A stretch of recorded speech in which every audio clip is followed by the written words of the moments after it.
You know, in all of human history, refrigeration is something that's very recent, very new.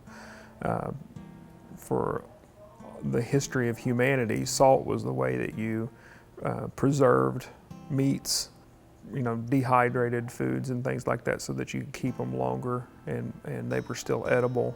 So salt was a real important part of your diet. In addition to, you know, physically you have to have some salt in your intake just by itself. So, and when I say cure, it's basically it's dehydrating meat.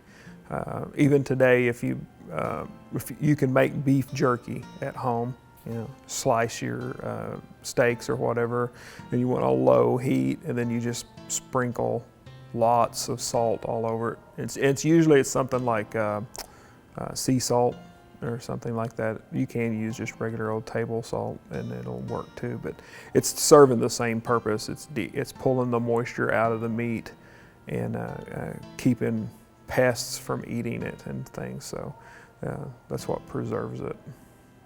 So the salt plains, you know, you can basically use, if you think of prehistory.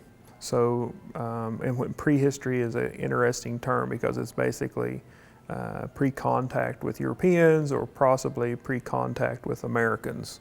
So prior to the first time that the United States or anybody in America, and I say America when referring to the United States, first time they ever heard of the salt plains was when Lewis and Clark started on their expedition out to the northwest coast.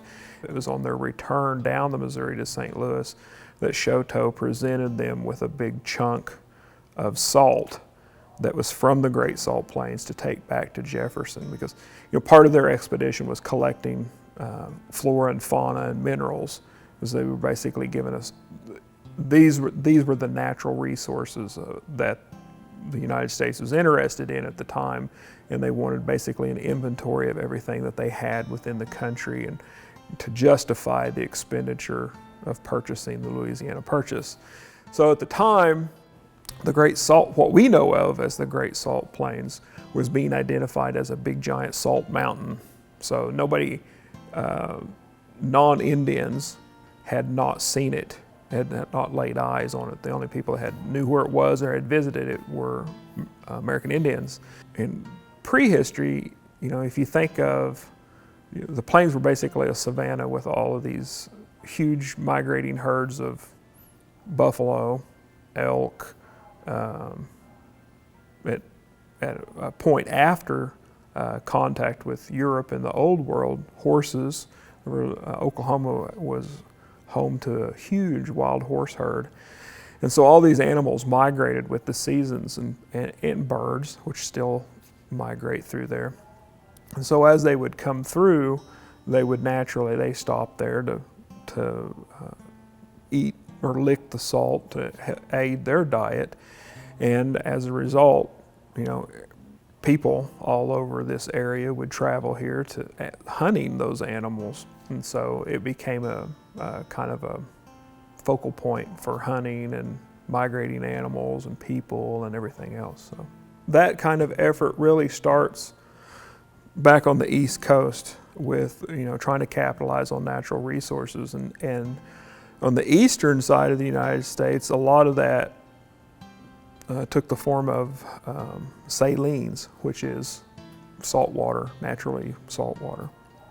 And the people would take that water, put it into great big giant kettles, and I mean huge, like 4 or 5 feet across. And then they would boil it, and as the water evaporated, it left the salt that it contained behind in the kettle. They would scrape that out, and that's how you got your salt. And so they brought that technology with them, beginning with the Cherokees. They had a lot of salt works in Georgia and Tennessee, and the Creeks did as well. And so when they came out here, the old settlers came out around 1800, and then the majority of the tribe came out in the 1830s. There were all kinds of salt works that were over on the eastern side of the state. And so that was the beginning venture of how you extract salt from water or from a natural resource. So the Great Salt Plains is kind of unique in that it is coming from a water source, but it's basically being deposited on the ground naturally without being boiled and all this. And so what's left behind is all of this salt